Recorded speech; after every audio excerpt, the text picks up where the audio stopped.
நீ எவ்வளவு பெரிய ஆளானா இருக்கலாம், உன் தொழில நீயே நிபுணனா இருக்கலாம். ஆனா இன்னொருத்தனை கண்டு பொறாமப்படுறது, இன்னொருத்தன் பிசினஸ்ல முன்னேறக்கூடாதுன்னு நினைக்கிறது, அவனை ஒழிச்சுன்னு நினைக்கிறதுக்கு பாருங்க, அது ரொம்ப கெடுதல். அந்த எண்ணம் இவனுக்கு துரியோதனனுக்கு இருந்து கொண்டே இருந்தது, ஜாத்தியா போச்சிருப்பார். அதனுடைய விளைவு என்ன தெரியுமா? அதனால இவன் திடீர்னு ஒரு நாளைக்கு துரியோதனனை பார்ப்பதற்காக அங்கிருந்து துர்வாச முனிவர் வந்தார். துர்வாச மகரிஷி, வாருங்கள் வாருங்கள் துர்வாச மகரிஷியே அப்படின்னு பார்த்துட்டு நின்று வரவேற்றுட்டான் துரியோதனன். ரொம்ப பெருசா தன்னுடைய அரண்மனையில் அழகான ஒரு இடத்தான் அவருக்கு செலக்ட் பண்ணி, வேற யாரும் நீங்க கவனிச்சுக்க வேண்டாம், நானே கவனிச்சு வேண்டாம். ஏன்னா துர்வாசர் ஏதாவது ஒரு சின்ன இடையூறு இருந்தாலும் அதனால சாபம் கொடுத்துட்டு கூட இருந்தார். அப்படி சாபம் கொடுத்துட்டு போனா நமக்கு தான் கஷ்டம். அதனால ஏற்கனவே இந்த மைத்திரேயர் வந்து சாபம் கொடுத்துட்டு போயிருக்க, இன்னும் எத்தனை பேர் வந்து சாபம் கொடுக்க போறானுங்களா? இந்த ஆடு ஏற்கனவே சாபத்துக்கு பெயர் பெற்ற ஆடு, அதனால இவருக்கு சாபம் ஆகக்கூடாதுன்னு முடிவு பண்ணாங்க. வேற ஒன்றும் இல்லை. டக்குன்னு எல்லாம் அவரும் ரொம்ப நாள் தங்கி இருந்தார். எல்லா உபச்சாரங்களும் ரொம்ப நல்லா நடந்தது. வேலைக்கு கரெக்டான டயத்துக்கு காஃபி, கரெக்டான டயத்துக்கு டிஃபன், கரெக்டான டயத்துக்கு லஞ்சு, ஃப்ரூட்ஸ் எல்லாம் கரெக்டாக பண்ணி காலை பிடிச்சி விடுறது, அவருக்கு ட்ரெஸ்ஸு கொடுக்கறது, தோச்சு போடுறது எல்லாம் பண்ணான். இப்போ அவர் ரொம்ப சந்தோஷம். அந்த ஊரை விட்டு கிளம்ப போகிறார். அவரோடு கூட வந்திருக்கிற பரிவாரங்கள் ஒரு மிகப்பெரிய நூற்றுக்கணக்கான பேர், அவர்கள் எல்லாரும் பரிவாரங்கள் புறப்படுறாங்க. மகிழ்ந்தேன் மன்னா, மகிழ்ந்தேன், நீ செய்த உபச்சாரம் இருக்கிறது மிகவும் சுவாக்கியமானது, அதனால் மகிழ்ந்து இந்த மகிழ்ச்சியோடு கூடவே நான் உனக்கு ஒரு வரம் ஒன்று அளிக்க விரும்புகிறேன், என்ன வரத்தை விரும்புவாய் அப்படின்னா. அவன் என்ன சொன்னா, இப்ப எனக்கு நீங்கள் உண்மையிலேயே வரம் கொடுப்பீர்கள் என்றால் ஒன்றே ஒன்றுதான் கொடுக்கணும். இந்த இடத்துல ஒரு நல்ல கதை ஒன்று ஞாபகம் வருது. 2 பேர் அக்கம் பக்கத்து வீட்டுக்கான், பக்கத்து பக்கத்து வீட்டுக்கான். 2 பேருமே ரொம்ப தபஸ் பண்ணானுங்க. திடீர்னு ஒரு நாளைக்கு சாமி முன்னாடி வந்து இருந்த இந்த முதல் ஆள்கிட்ட போனேன். 2 வீட்டில் ஒரு ஆள்கிட்ட போனேன். அப்பா என்ன வரம் வேண்டும்? நான் என்ன வரம் வேண்டும் என்பதை கேட்பதற்கு முன்னதான் பக்கத்து வீட்டுக்காரன் என்ன வரம் கேட்கிறான் என்று தெரிந்து வாருங்கள், அதற்கப்புறம் நான் வைக்கிறேன். இவரோட சாமி சரி பரவாயில்ல, அதனால நீங்க 2 பேருமே தவத்திற்குரியவர்கள், வரத்திற்குரியவர்கள். நான் போகிறேன். அங்கே போனேன். அங்கே போய் அவனை கேட்டேன். அவன் பக்கத்து வீட்டுக்காரன் என்ன சொன்னான், அதன் பிறகு நான் சொல்லுகிறேன். நான் பக்கத்து வீட்டுக்காரன் வேற ஒன்றும் சொல்லலை, உங்ககிட்ட போய் கேட்டுமா, அப்படி அவனுக்கு என்ன கேட்கிறானோ அவனுக்கு நீங்க என்ன கொடுக்க போறீங்களோ அது மாதிரி எனக்கு 2 மடங்கு கொடுத்தா போதும்னு சொல்லிட்டான். இப்போ உனக்கு என்ன வேண்டுமோ அதை கேளு அப்படின்னா. அவன் என்ன சொன்னான், நல்லா சொல்லுங்க, திரும்ப வருகிறான். உனக்கு நான் என்ன வரம் கொடுக்கிறேனோ அதை போல 2 மடங்கு தனக்கு தர வேண்டும் என்று அவன் சொன்னான், அவ்வளவுதான் அப்படின்னா. அப்படின்னா எனக்கு ஒரு கண்டு இல்லாமல் ரெண்டுங்க, எனக்கு ஒரு 1000 ரூபா பணம் கொடுக்கணும்னு கேட்கல, 1 லட்சம் ரூபா கொடுக்குறான்னு போடல, அதெல்லாம் ஒண்ணுமே கேட்கல. ஏன் இவனுக்கு 1 லட்சம் தான் அவனுக்கு 2 லட்சம் வரும், இவனுக்கு இதுதான் அவனுக்கு அது வரும். அங்க வேற கிராண்ட் பண்ணிட்டு வந்துட்டார் 2 டைம்ஸ் இல்லை, அப்படி 2 வேலை மல்டிப்ளை பண்ணி சொல்லிட்டார். அதனால இவன் என்ன சொன்னா, எனக்கு 1 கண்ணு போனாலும் பரவாயில்ல, நான் 1 கண்ணோட மேனேஜ் பண்ணிப்பேன். அந்த பையனுக்கு 2 கண்ணும் போக பாருங்க, அதுல என்ன சந்தோஷம், என்ன சந்தோஷம். அதனால நீங்க எனக்கு 1 கண்ணு இல்லாமல் செய்து விடுங்கன்னா. இதே மாதிரி இப்ப துரியோதனன் என்ன சொன்னா, துர்வாசரே நான் கேட்கக்கூடியதான் ஒன்றே ஒன்றுதான், எங்களுக்கு எப்படி எங்கள் அரண்மனைக்கு வந்து தாங்கள் அருள் செய்தீர்களோ அதுபோலவே எங்கள் குடும்பத்தினுடைய மூத்த உறுப்பினர் என் மதிப்புக்குரிய அண்ணா யுதிஷ்டிரர் அவர் கானகத்தில் வாசம் செய்கிறார், அவருக்கும் தாங்கள் அருள் புரிய வேண்டாமா?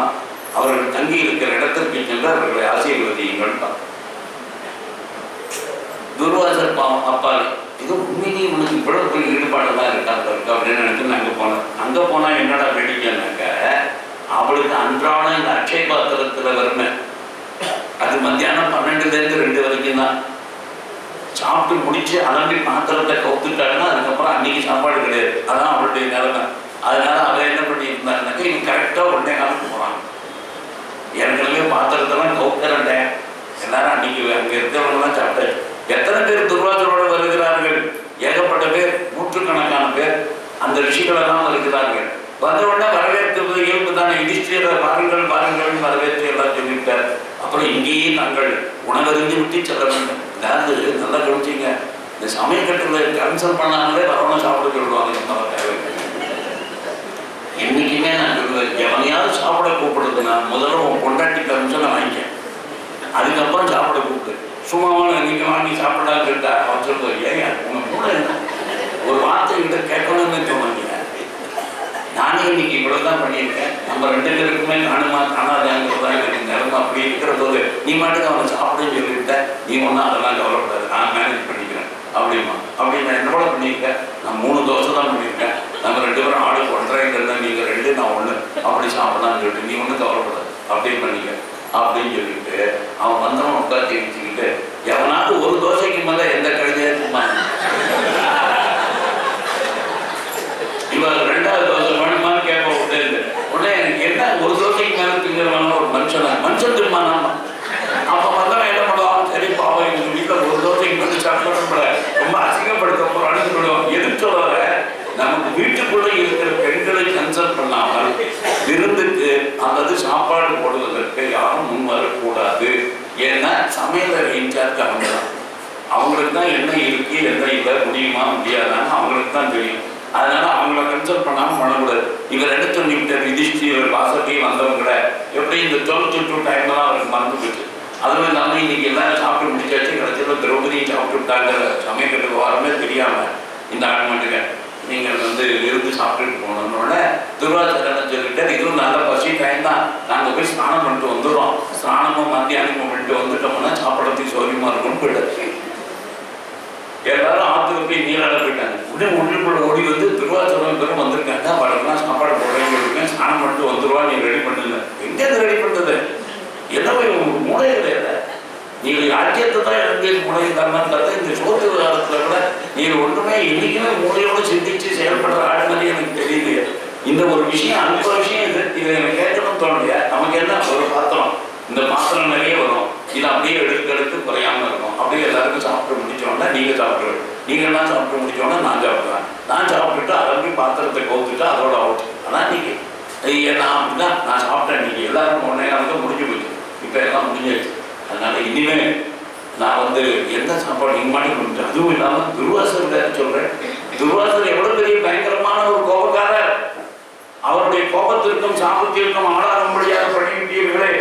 அதனால இப்ப நம்ம என்ன செய்யலாம் அப்படின்னு தெரியாம தவிக்கிறேன் அப்படின்னா, எனக்கு தெரியலன்னா எப்படியோ மேனேஜ் பண்ண பல வருஷமா அப்படிதான் கேட்பான், எப்படியா மேனேஜ் பண்ணீங்க, எப்படியா அவர்கிட்ட வாக்கு கொடுத்துருக்காங்க, தடை சாப்பிடுன்னு ஒரு வார்த்தை சொல்லிவிட்டேன், பால் இருக்கா இல்லையா தெரியாமல் கால் சாப்பிடுன்னு கூப்பிடுவோம். அந்த மாதிரி நான் கூப்பிட்டுட்டேன், நீ தயவுசெய்து எப்படியாவது மேனேஜ் பண்ணி அப்படின்னு. இப்போ உடனே திரௌபதி பிரேயர் பண்ண புராண புருஷ பிராண மனோவிருத்தியாத்ம கோச்சரகா சர்வாத்தியக்ஷ பராத்தியக்ஷ துவாம் அகம் சரணம் கதா. அவளுக்கு ஒரே ஒரு சரணாகதி கிருஷ்ணன் தான். ஏனென்றால் இந்த கணவன்மார்கள் எல்லாம் கைவிட்ட நேரத்திலும் கூட அந்த கிருஷ்ணன் தன்னை கைவிட மாட்டான் என்கின்ற எண்ணம். அதனால பாகிமாம் கிருபையா தேவ சரணாகத வத்சவ தொயா நாதீன தேவேஷ சர்வ ஆபத்யோ பயன்மகி. நீ இருக்கிற தைரியத்துல தான் நான் எப்பவுமே இருக்கேன். அது மட்டும் இல்ல, துஷ்டனாதகம் பூர்வம் சபாயாம் மோச்சிதா யதா ததைவ சங்கடா தஸ்மான் மாம் உத்தர்த்தும் அருகசி அப்படின்னா. அன்னைக்கு நான் துச்சாதனனுடைய அவையில் அவமானப்படுத்தப்பட்ட போது வேறு எந்த கதியும் இல்லாமல் 2 கரங்களையும் தூக்கி அன்றைய தினம் உன்னை எப்படி வேண்டினேனோ அதே போன்ற ஒரு இக்கட்டான சூழ்நிலையில் நாங்கள் இப்பொழுது மாட்டி இருக்கிறோம், தயவு செய்து நீ தான் காப்பாற்றணும் அப்படின்னா. உடனே கிருஷ்ணன் வந்துட்டான், ஆக்சுவல் கிருஷ்ணன் வந்துட்டான். வந்த உடனே திரௌபதி எனக்கு ரொம்ப பசிக்குதுமா, ரொம்ப பசிக்குது, பசின்னா உயிர் போறது பசி, அதனால நீ என்ன பண்ற எனக்கு இருக்கிறத கொஞ்சம் போடும் அப்படின்னு.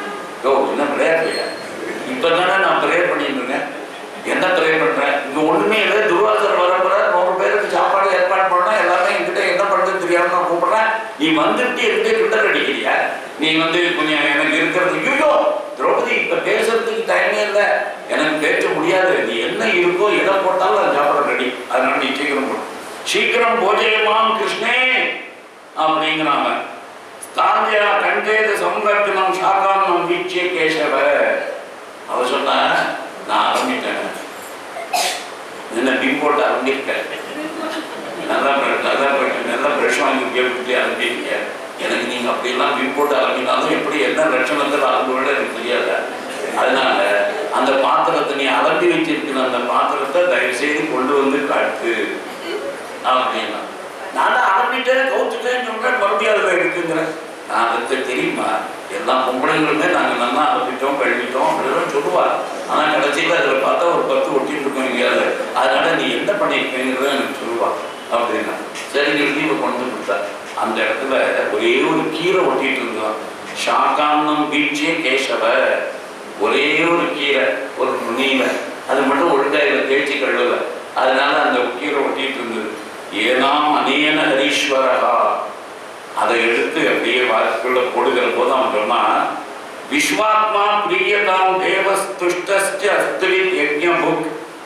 நம்ம சாப்பிடுகிற போது தினசரம் பிரம்மார்ப்பணம் பிரம்மகவே பிரம்மாக்னோ பிரம்மணாபுதம் பிரம்மைவதேன கந்தவ்யம் பிரம்ம கர்ம சமாதினா.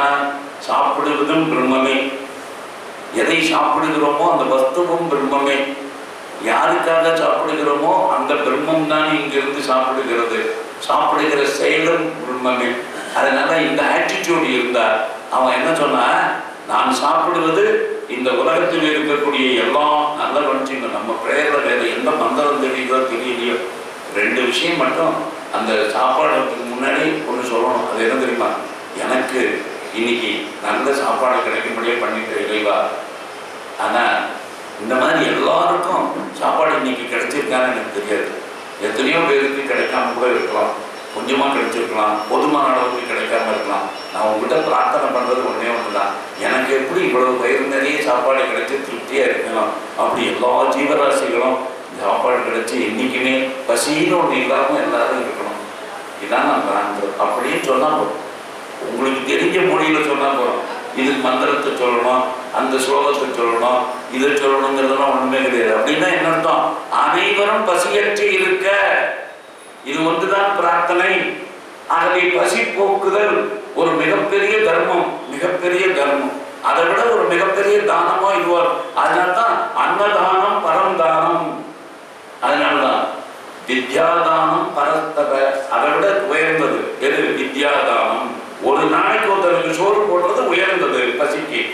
ஆனால் நான் சோறு போடாமலேயே 30 நாளுக்கும் 3 வேளையும் சாப்பிடுவதற்கு அவனுக்கு கையில ஒரு தொழிலை கொடுத்து அவனுக்கு வித்தையை கொடுக்குற பாருங்க, அதுதான் அதை விட உயர்ந்தது. அதனாலதான் நீ பிச்சைக்கு சோறு போடுறது, பட்னிக்கு சோறு போடுறதை விட அவனுக்கு ஒரு எஜுகேஷன் கொடுத்து நீ உன்னுடைய வாழ்க்கையை படைச்சிக்கலாம் அப்படின்னு சொல்லி கொடுத்துட்டா அதை விட உலகத்துல எதுவுமே கிடையாது. அதனால வித்யாதானம் ததப்பரம், அதனால அதை விட உயர்ந்தது. அப்ப இவன் என்ன சொன்னா, அந்த மாதிரி விஸ்வாத்மா பிரியதான்.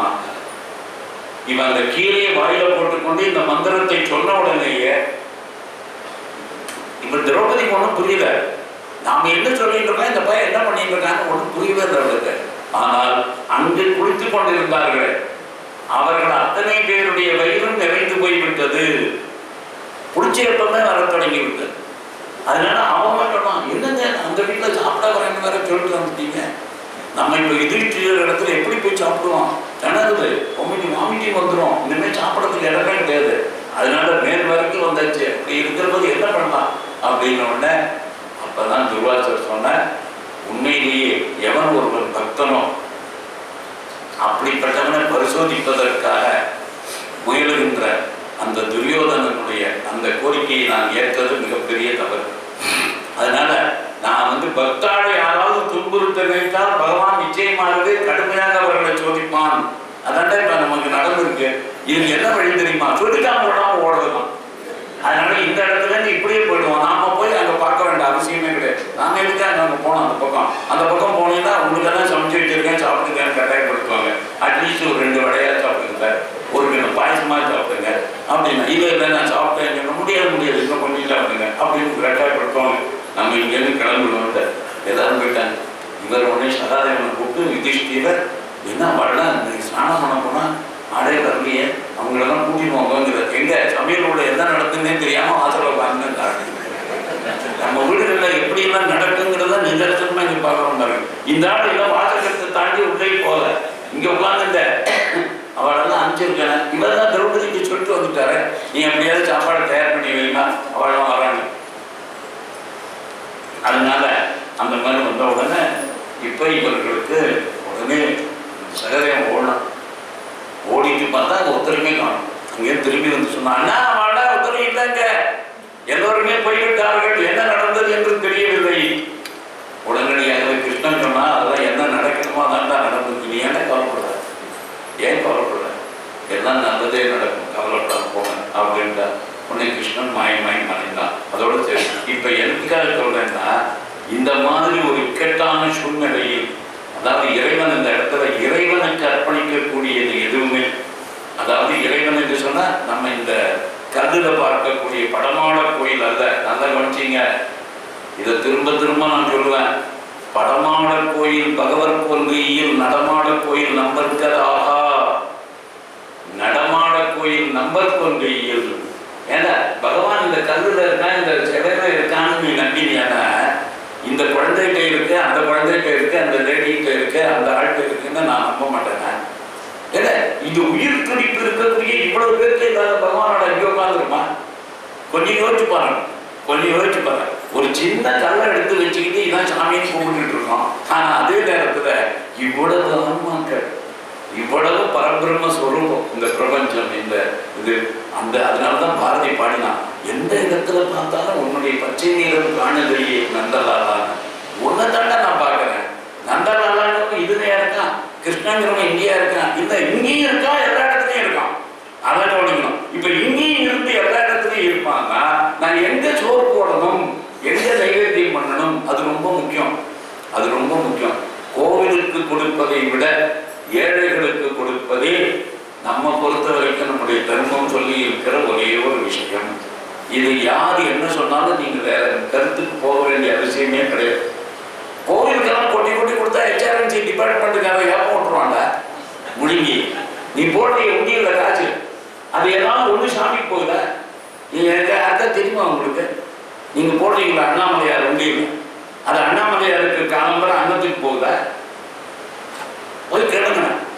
ஏன் அந்த நேற்றுக்கு உண்டியல்ல 150 ரூபா போட்டா, அது இன்னைக்கு கணக்குல சாமிக்கு ஏதாவது சாப்பாடு ஏற்பாடு பண்ணீங்களான்னு, அது அத்தனையும் மாசம் 2 மாசத்துக்கு ஒரு தரம் கணக்கெடுத்து அத்தனையும் ஆடிட் செய்து அங்க போகிறது.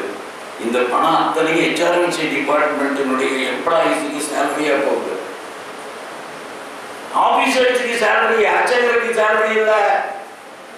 யாரு ஆன்மா? கோவிலுடைய ஆன்மா ஈவோவா? கோவிலுடைய ஆன்மா ஈவோவோட. ஒரு ஈவோவுக்கு 25,000, 50,000, 70,000 சேலரி. அந்த உள்ளுக்குள்ள உயிரை விட்டுக்கிட்டு பூஜை பண்ணிட்டு இருக்காங்க. ஏன் இந்த பூஜாரியெல்லாம் இவ்வளவு மோசமாயிட்டான்? ஏன்னாக்க இந்த சாமிக்கு பூஜை பண்றதுக்கு அவனுக்கு என்ன உரிய மரியாதை கொடுக்கணுமோ அந்த மரியாதையும் இல்லை, வருமானமும் இல்லை, வருமானமும் இல்லை. ஆனா இந்த கோவிலுக்கு வரக்கூடிய பக்தர்கள் அத்தனை பேருமே அந்த உண்டியல போடுற பணத்தை முழுங்கி ஏப்பம் விடுறதுக்குன்னு HRMC டிபார்ட்மெண்ட்னு ஒண்ணு இருக்கு. நாத்திக அரசியல்வாதின்னு வந்தாங்க. அது நமக்கு புரிய வேண்டாம். அதனால என்ன பண்ணணும்? நீ எங்கேயாவது நல்ல தொண்டு நிறுவனங்கள் இருக்கா? யாரு தீவிர மக்களுக்கு நல்லது பண்ணிட்டு இருக்கா? யாரு ஏழை குழந்தைகளை வச்சு காப்பாத்துறா? யாரு பெண்களுக்கு உதவி பண்ணிட்டு இருக்கா? இந்துக்களுக்கு மறந்துடாத, கிறிஸ்தவத்துக்கு கொடுக்காத. நம்ம ஊர் அயோக்கியங்க 1000 பேர் கிறிஸ்தவம் தான் ஓபன் பண்ணி வச்சுட்டு இருக்காங்க. உடனே ஏழைகளுக்கு தானே கொடுக்க சொன்னீர்கள். ஆகவே கிறிஸ்தவர்கள் இந்த இடத்தில் ஏழைகளுக்காக செய்கிறார்கள், நான் கொடுத்தா என்ன? உன் மதத்துக்கு துரோகம்டாது, உன் மதத்துக்கு துரோகம். உன் மதத்துக்கே நீ துரோகம் பண்ணுவிய. அவன் என்னத்துக்காக பண்றான்? இந்த மீன்ல ஒருத்தன் வந்து ஒரு புழுவை போட்டுட்டு உட்காந்துருப்பான் மீன் பிடிக்கிறதுக்கு. புல்லு ஒருத்தன் அந்த பக்கமா போட்டுட்டு ரொம்ப நேரம் உட்காந்துருக்கான் அந்த துண்டியை வச்சுக்கிட்டு. இவன் பார்த்தான், என்ன ஒரு கருணை, என்ன ஒரு கருணை. இந்த தூண்டில ஒரு சின்ன புழுவையோ ஒரு சாப்பாட்டையோ ஏதோ நினைச்சுக்கிட்டு அப்படியே உட்காந்துருக்காங்க. மீன் இடத்துல என்ன ஒரு அக்கறை இருக்குன்னா, எதுக்கு அந்த மீன் இன்னைக்காவது ஒரு நாளைக்கு அதை சாப்பிட வரும்போது அதை சுண்டி இருக்கத்தானே. அதுக்காக எல்லா கிறிஸ்தவங்களும் நடத்துறானுங்க. எவனால் ஒரு கிறிஸ்தவங்கிட்ட கேடு, உனக்கு ஆத்மாத்மா தொண்டு செய்யணுங்கிற எண்ணம் உண்டான்னு கேடு. பதில் சொன்னாலும் என்கிட்ட. இப்போ நான் ஒரு காம்ப்ளெட் போட்டிருக்கேன். நாளைக்கு அந்த சாமியை பார்க்க போகும்போது அந்த 5 காம்ப்ளெட்டையும் எடுத்துக்கணும். அதுக்காக சொல்றேன், இவங்களுக்கு கூட கொடுங்க அந்த மத மாற்றத்தை பற்றி. ஐயோ மத மாத்திரங்கள் ஒரு காம்ப்ளெட் போட்டிருக்காங்க. அதுல ஏதாவது ஒரு கிருத்தம். ராஜேந்திர பிரசாத் ராஷ்டிரபதியா இருக்கிற போது அஸ்ஸாமுக்கு போனார். அஸ்ஸாமில் எல்லா கிறிஸ்தவ நிலையங்களுடைய ஒரு பெரிய மீட்டிங். அதில் அவர் பேச போட்டிருந்தாங்க. எல்லாம் காலேஜ், ஸ்கூலு, ஹாஸ்பிட்டல் அதெல்லாம் நடத்திட்டு இருக்காங்க. அவர் போயிட்டு வந்தால் நீங்கள் இவ்வளவு தொண்டு செய்தீங்க. வேற ராஜேந்திர பிரசாத் ராஷ்டிரபதி, அப்போ முதல் ராஷ்டிரபதி, அவர் போய் சொன்னார், நீங்கள் இவ்வளோ தொண்டு பண்ணுறீங்க, ஆனால் உங்களுக்குலாம் ஒரு சின்ன கெட்ட பேர் இருக்கு, நீங்கள் எல்லாரும் இதெல்லாம் பயன்படுத்தி மதம் மாற்றுறீங்கன்னு. இந்த மதம் மாற்றம் மட்டும் பண்ணாமல் இதெல்லாம் பண்ணீங்கன்னா அது எவ்வளோ பெரிய சர்வீஸாக இருக்கும் அப்படின்னு. இப்போ உண்மையிலேயே அந்த மதம் மாற்றம் தன்னுடைய நோக்கம் இல்லைன்னாக்கா அந்த நன்றி வர சொல்கிறோம் வாய்மொழின்னு தானே இருக்கணும். அதுக்கப்புறமா அந்த இன்ஸ்டிடியூஷன் சார்பில் எவன் நன்றி சொல்லி பேசினானோ, நாங்கள் இவர்களெல்லாம் கிறிஸ்தவர்கள் ஆக்க வேண்டாம் என்பதுதான் முடிவு என்று சொன்னால், அதன் பின்னால் உங்கள் நாட்டிற்கு நாங்கள் ஏன் வந்து தொண்டு செய்கிறோம்? உங்க ஊர்ல வந்து நான் தொண்டு செய்யறதுக்கு காரணமே உங்க ஊர்ல இருக்கிற ஏழைகள்லாம் முடிஞ்சு ஏப்ப விடுறதுக்கு தானே. அவங்களதான் கபடிகரம் பண்ண தானே நான் வந்திருக்கேன். கிறிஸ்தவ மத பரப்ப தானே வந்திருக்கேன். கிறிஸ்தவ மதத்தை தெரசா சொன்னான். எந்த தெரசாவுடைய பேரை திரும்ப திரும்ப ஒவ்வொரு இந்துவும் ஒரு பெண்ணு தான் எப்படி இருக்கணும், தெரசாவை போல இருக்கணும். அயோக்கியச்சி வடிகட்டினா அயோக்கியச்சி. எவனுக்கா தெரியுமா? தெரசாங்கிறத எவ்வளவு கேடு கட்டதுன்னு உங்களுக்கு தெரியுமா? அவன் எவ்வளவு பெரிய அயோக்கிய பெண்மணின்னு தெரியுமா? எல்லாரும் தூக்கி வச்சு கொண்டாடுறீங்களா? ஏதாவது படிச்சிருக்கியா? தெரசா நடி நெட்ல போயிட்டு மதர் தெரசா அப்படின்னு நடி. பண்டவாளமெல்லாம் வண்டி வண்டியே வந்துவிடும். பண்டவாளமெல்லாம் வண்டி வண்டியே வந்துவிடும். எவ்வளவு கேவலமா கூப்பிடாத. அவ நம்ம மொரார்ஜி தேசாய் மதமாற்ற தடை சட்டம் கொண்டு வந்தார். அவங்க இருந்து ஓடி போய் இந்த மதமாற்ற தடை சட்டத்தை எதிர்க்கிறேன்னாங்க. மொரார்ஜி தேசாய் கேட்டார், நீ செய்வது ஆத்மார்த்தமான தொண்டு என்று சொன்னால் எதற்காக மதமாற்ற தடை சட்டத்தை எதிர்க்கிறாய்? நாங்கள் இங்கே வந்திருக்கிறதே இயேசுவ தரப்பத்தான் தான், மறந்துடுறேன். நான் ஒன்றும் ஊரில் இருக்கிற குஷ்டரோகிகளுக்கெல்லாம் உதவி செய்யறதுக்காக இங்கே வரல. இதெல்லாம் நடிப்பு, இதெல்லாம் சும்மா மேற்பூச்சு. ஆனால் ஆத்மார்த்தமா எங்களுக்கு அது மட்டும் இல்லை. அது எவ்வளோ அயோக்கியச்சுன்னா, ஒரு ப்ராட்டஸ்டன்ட் அவ்வளோதான் டாலரேட் பண்ண முடியாது. ஒரு ப்ராட்டஸ்டன்ட் அவ்வளோதான் டாலரேட் பண்ண முடியாது. சச்சே கேத்தலிக் ஆட்டிடியூட். அதாவது அதே கிறிஸ்தவம் தான், இன்னொருத்தான் வேற விதமா உபாசனை பண்ணிட்டு இருக்கான். அதே மதம், அதே சாமி, ஆனால் அவன் கொஞ்சம் வித்தியாசமானவன். அதை ஏற்றுப்பாங்களா? ஒரு ப்ராட்டஸ்டன்ட்காரங்க போய் கேட்கறான், உங்க கேத்தலிக் ஏற்றுக்கிறியாரு? அவன் கேத்தலிக்கு ஜென்ம பகையை நினைக்கிறான். இங்க போப்புன்னு ஒரு ஆள் வந்தார். அவர் என்ன சொன்னார் தெரியுமா? இவங்க எல்லாருமே உல்சுன்னார். உல்சு யாரும் ப்ராட்டஸ்டன்ட்காரன். எங்க கேத்தலிக்ஸ் எல்லாம் அவங்க மதம் மாற்றிட்டு இருக்காங்க. பல நாடுகள் அது நடக்குது. நம்ம ஊர்ல 2 பேரும் சேர்ந்து நம்மள மதம் மாற்றிட்டு இருக்காங்க. ஒரு பக்கம் ப்ராட்டஸ்டன்ட், ஒரு பக்கம் கேத்தலிக்ஸ், ஒரு பக்கம் செவன்த் டே அட்வென்டிஸ்ட். என்னடா அநியாயம்!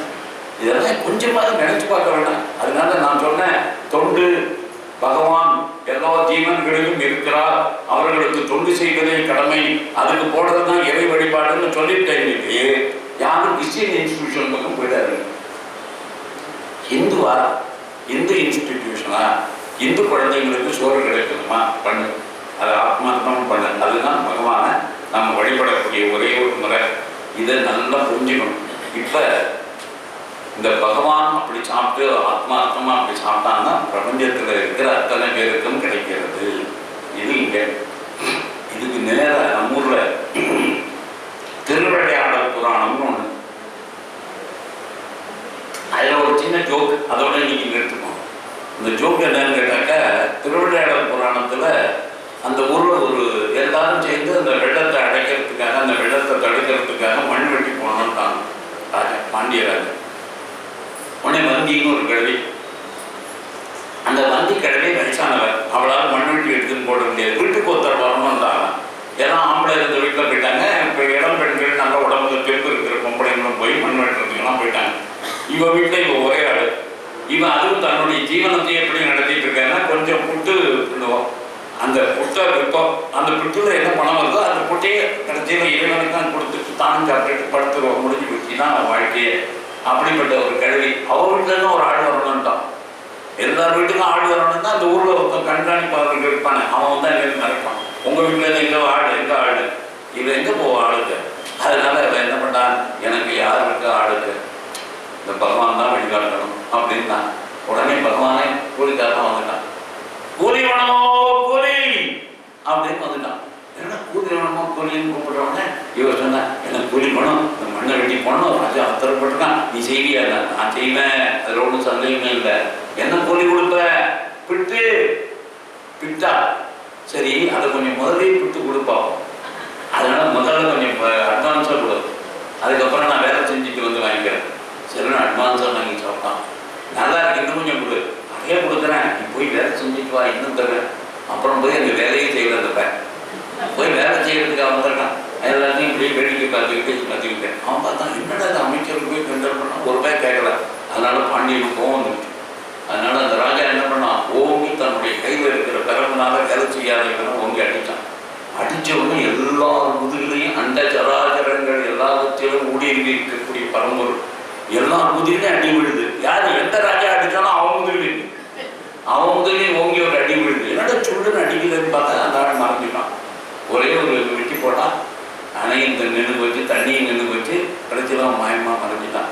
இப்போ ஒருத்தன் கவிஞன் கேட்டான், அதை படுபாவி சாமியை, சிவருமான உனக்கு எவ்வளோ கேட்டான்னு பாரு, உன் முதுகில் விழுந்த அடியை எல்லாருக்கும் கொடுத்த, நான் அந்த வந்தி கொடுத்தாட கொடுத்து அது ஏண்டா என் வாய்க்குவாங்க.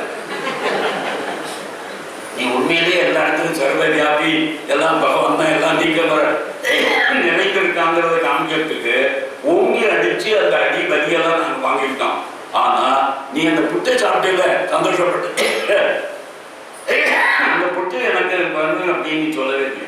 எவ்வளவு பெரிய அநியாயம் தான். அதனால பகவானுக்கு நம்ம எது கொடுத்தாலும் அது எதிர்ந்ததிலும் எல்லா விதத்திலும் இருக்கிறது. சர்வ வியாபி பகவான் எல்லா இடத்திலும் இருக்கிறான்ங்கிற சம்பவத்தை உணர்த்துவது போல இந்த சம்பவம் அமைந்திருக்கிறது. இப்ப ஜெயத்ரதன் ஒருத்தன், இவன் யார் அப்படின்னு சொன்னாக்க, இந்த சால்வ தேசத்தை நோக்கி போகக்கூடிய சிந்து தேசத்தினுடைய மன்னன். இந்த சிந்து தேசத்தினுடைய மன்னனுக்கு தான் துஷ்சரா என்று சொல்லக்கூடிய துரியோதனனுடைய தங்கையை திருமணம் செய்து கொடுத்திருக்கிறார்கள். அந்த துஷ்சராவுடைய கணவன் ஜெயத்ரதன் அப்படின்னு பேர். அவன் இந்த ஏதோ ஒரு பக்கத்துக்கு போகிற போது இந்த கானகத்து வழியாக போகிறான். அவனுக்கு எக்ஸாக்டா வனவாசத்துக்கு போனார்கள் பாண்டவர்கள் என்பது தெரியுமே தவிர, அதுவும் இல்லாமல் எதிரியினுடைய ஆளாச்ச.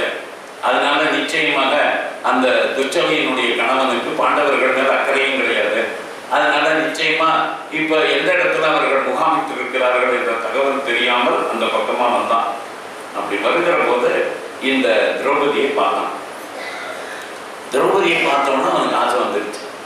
இப்ப நிராதரவாக நிற்கக்கூடிய இந்த திரௌபதியை நாம் ஏன் அடையக்கூடாது அப்படி என்பதாக முடிவு செய்து ஜெயத்ரதன் உடனடியாகவே திரௌபதி தங்கி இருக்கக்கூடிய இடத்துல வந்து அவனிடத்தில் தவறுதலாக நடந்து கொள்ள முயற்சி பண்ணினான். இப்ப அவன் சொன்னா, டேய் என் நாத்தனார் புருஷன் தானே, என் நாத்தனார் புருஷன், என் நாத்தனார் புருஷங்கிறவன் இந்த மாதிரி அன்னைக்கு சமமாக இருக்கக்கூடிய என்னிடத்துல நீ தவறாக நடந்து கொள்வாய, எவ்வளவு பெரிய பாவம், ஏன் இப்படி தவறாக நடந்து கொள்கிற முயல்கிறாய்? பாண்டவர்கள் கண்ணில் பட்டு விட்டால் பாண்டவர்கள் இப்பொழுது வெளியே வேட்டையாட சென்று இருக்கிறார்கள், வருவார்கள் விரைவில். அப்படி வந்தார்கள் என்றால் உன்னை துவம்சம் பண்ணிடுவாங்களா, ஜாக்கிரதை அப்படின்னா கேட்க தயாராக. அதனால என்ன பண்ண, நீ நிராதரவாக இருக்கிறாய், இந்த கானகத்தில் இருந்து கொண்டு எதை சாதிக்க போகிறாய்? துஷ்டனை எனக்கு கொஞ்சம் அவ்வளவு திரட்டி போயிட்டா, அப்படியே நான் எவ்வளவு நாளைக்கு அவ ஒத்தியை மனைவியை வச்சுக்கிறது, வா அப்படி தூக்கி பலாத்காரமாக ரத்தத்தில் ஏற்றி கொண்டு போனான். இதற்கு இடையில இதை பார்த்து கொண்டு இருக்கக்கூடிய தௌமிய மகரிஷியானவர் இதை தடுக்க முடியாத நிலைமை வருகிற பொழுது அந்த தௌமியர் இவர்களுடைய புரோகிதர் அவர் உடனடியாக யுதிஷ்டிரன் எந்த பக்கம் போயிருக்கிறானோ அங்கு போய் அவரை கூப்பிடுவதற்காக போனார். யுதிஷ்டிரனும் வந்தான், பீமனும் வந்தான், அர்ஜுனனும் வந்தான். உடனடியாகவே பீமன் இவர்களை எதிர்த்து போரிட வேண்டிய நிலைமை. அப்படி போரிடுகிற பொழுது இவனை அடித்து துவம்சம் பண்ணிட்டான். துவம்சம் பண்ணி தரன்னு கட்டி இழுத்துண்டு அங்கிருந்து ஜெயத்ரதனை கொண்டு வந்து யுதிஷ்டிரன் முன்னால் நிறுத்தினான். இவனை இப்பொழுதே கொன்று விடலாமா, இங்கே கொன்று விட்டால் என்ன, நாம கொன்று விடுவதே உச்சிதம் என்று நான் நினைக்கிறேன். இவ்வளவு கேடுகட்டமாக நடந்து கொள்கிறவனுக்கு மரண தண்டனை தவிர வேறொன்றும் கிடையாது. அண்ணா ஆணையிடுங்கள், உடனடியாகவே இவன் கொள்கிறேன். அவர் சொல்லிட்டது, இவனை கொண்டு எனக்கு யாரா விதவையா போவா, நம்ம தங்கச்சில துஷ்டலா விதவையா போடுவோம், நம்ம குடும்பத்துல நம்ம தங்கச்சி விதவையா போறதுக்கு நீயே உடனடியா இருக்கியா? என்ன தங்கச்சி மனக்கட்டி பேசிட்டு இருக்கீங்க? திரும்ப திரும்ப அந்த துரியோதனை நீங்கள் உறவு கொண்டாடுகிறீர்கள், துரியோதனன் குடும்பத்தை உறவு கொண்டாடுகிறீர்கள். அவர்கள் திரும்ப திரும்ப நமக்கு விரோதம் பாராட்டி கொண்டு இருக்கிறார்கள், துரோகம் செய்கிறார்கள். இது புரியாம நீங்க நடந்துக்கிறீங்க. அதனால இவனுக்கு ஏதாவது ஒரு தண்டனை கொடுத்தே தீர வேண்டும் அப்படின்னு உடனே இவனை உயிரோடு விட்டுரு. அதான் நான் கேட்கறது. ஏன்னா துஷ்டரத்துக்கே ஆகக்கூடாது. அதனால ஒன்று செய், இவனை அவமானப்படுத்துற மாதிரி ஏதாவது பண்ணி விட்டுருங்க. அந்த காலத்துல இந்த அவமானப்படுத்துதல் அப்படின்னா இந்த கரும்புள்ளி செம்புள்ளி குத்துறது மொட்டை அடிக்கிறதுன்னு நம்ம ஊரோட ஒரு வழக்கம் உண்டு. அது அந்த காலத்தில் அதை விட இன்னொரு வழக்கம் என்னன்னா, இந்த தலையில இந்த ஒரு ஆடை வச்சு ஷேவ் பண்ணி கொடுக்கும்போது அங்கங்கே திட்டா இந்த முடியை வச்சுவிட்டு நடுப்புற கட் பண்ணி விட்டு சொட்டை சொட்டையா அந்த மாதிரி 5 குடுமிகள் வைத்து இவனை அனுப்பிச்சுட்டான். அதாவது பார்க்கறதுக்கு அசிங்கமா இருக்கும். அதனால இந்த ஜெயதரதனுக்கு இந்த அவமானம். அதனால இப்பொழுது ஜெயதரதன் இந்த அவமானத்தை தீர்க்க வேண்டும் என்பதற்காக இங்கிருந்து நேரம் ஊருக்கே போகலாம்.